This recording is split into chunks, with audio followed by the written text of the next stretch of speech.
Jerry and Sam have been missing for 24 hours. Yes, the Jackal will retrace the evildoer's steps prior to the purchase of the plastique. We need to figure out where Sam fits into all this. Nice catch, Susan. Wow. What's your time frame? When our boat go boom? Jerry bought enough plastique to blow up a small building. We need to figure out where he's taking it. Focus on the here and now, sweet Sam. That's all you've got left. Because eventually, when the time is right, that's your answer. By the way, I'll be gone and presumed dead. Our little boat will be in pieces, and so, regrettably, will you. That used in the Metro Court lobby explosion, and then the Jackal traced a large amount of plastic purchased by a Mr. Brosnan, okay, I know who you mean. Why would Sam leave her apartment with Jerry? And in an amorous manner, if the eyewitness account is accurate. Okay, I bet you Jerry was in the apartment when I went to check in on Sam. Well, that would explain why she encouraged you to leave in such a strident and vociferous manner. Yeah, she did want to get rid of me, that's for sure. But there's nothing to conclusively decide whether or not she is Jerry's captive or his accomplice. Focus, sweet Sam. I'm only playing this to keep your mind off your fate. I mean, maybe a well-placed bullet will be more effective. What do you think? I'm doing my part, you do yours. I get another question. Ask away. Were you serious when you said you wanted to turn your life around? Or were you just lying to everyone, including my mother? Well, I did try, I suppose. I mean, my intentions were sincere, within reason.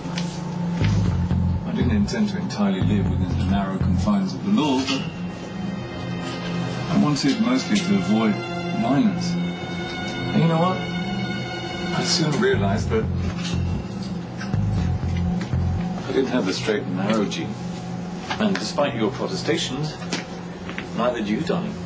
So in a way, I'm doing you a favor. I'm allowing you to be your true self. I'm completing you. You see, we both are liars by nature. We're survivors. We're predators. We thrive on taking terrifying chances. We do it for the adrenaline. We do it for the rush. We do it for the power. I am not like you. Yes, yes. We live in the moment, you see. And when we try to change things, we only end up hurting ourselves and the people that we love. We're a bit like the captive tiger who, for no apparent reason, rips his keeper to shreds. I mean, he's just a tiger, you know. He's not doing anything wrong. His drive is pure intuition, not love. Like us, he bides his time and waits for the right moment to attack. You see?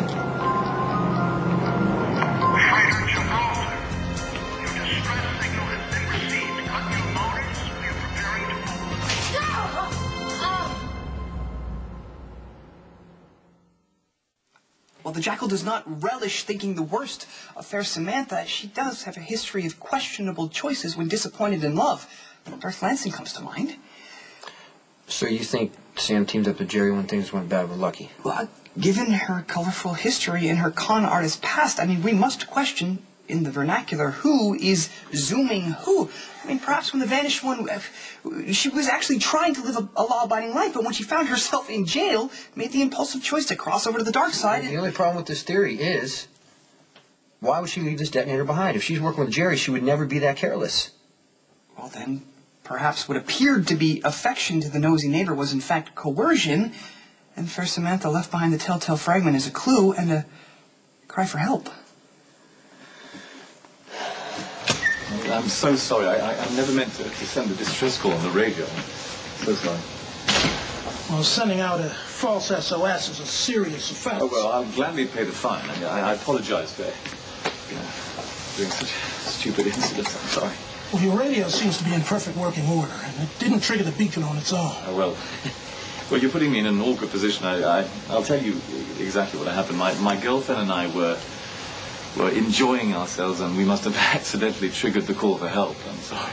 Well, where's your girlfriend now?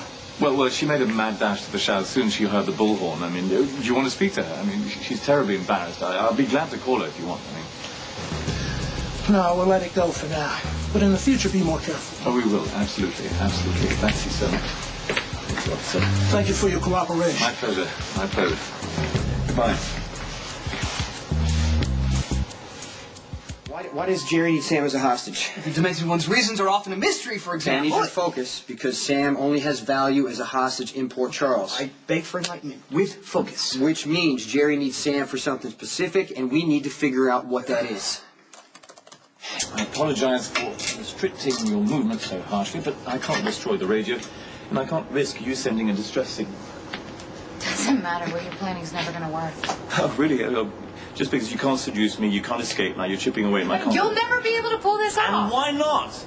I blew up a hotel lobby in front of Port Charles's finest, and I got away with it.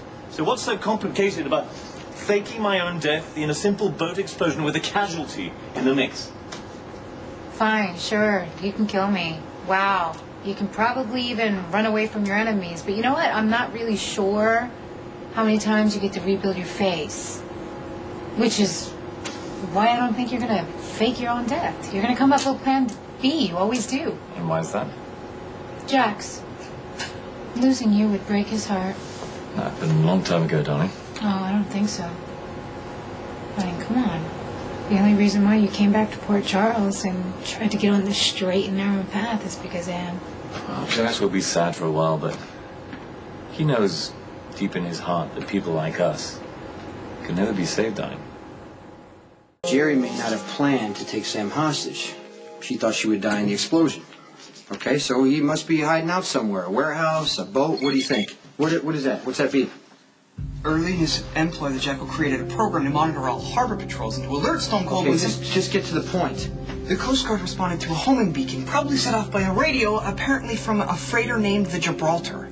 Did the Coast Guard board the boat? Yes, but it was deemed a false alarm. Who's on the boat? A man named James Brosnan. Get a location on that freighter now. This is a 91 Juget. Extraordinary bottle for a rare occasion. So, I think it's time to stop practicing self-denial, all right? Your time on Earth is almost over, so let's enjoy our time together, okay? I don't plan on getting drunk. You're the guy who's going to kill me. All right. I understand you. You're trying to keep a clear head in case of rescue. Well, you know, it's a bit of a waste of an evening and a waste of an extraordinary bottle. I've cleared our path with the Coast Guard. You know, there's no one coming to rescue you. So, why don't we enjoy this evening together? Take some time. Because as long as this boat keeps going, no one will ever find us. Santé.